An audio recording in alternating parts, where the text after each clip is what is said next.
是五一张鹏。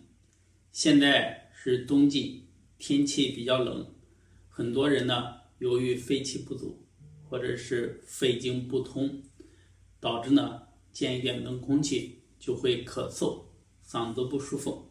那么今天为大家分享拍打云门这个区域，可以帮助我们疏通肺经，从而来调理你的咳嗽。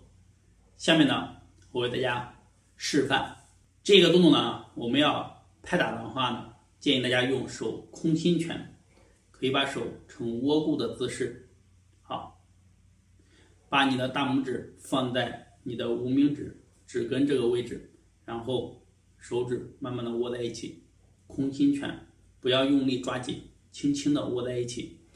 我们要敲到位置呢，找到你的手臂，或者是从你的大拇指慢慢的往上循环过来。好，就在我们的锁骨下方，把拳头贴着你的大拇指，贴着你的锁骨，好，放在这里就可以。一般情况下，我们用这个手和你的小鱼际、大鱼际，就是掌根这个区域来敲打。敲打呢，我们用力度不是用手使劲的，而是轻轻的打开，好，轻轻的震动。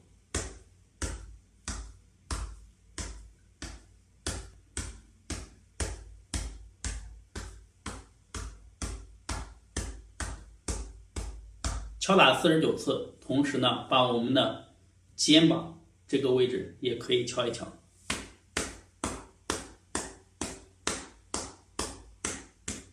好，敲完了以后推一下，推到我们的大拇指。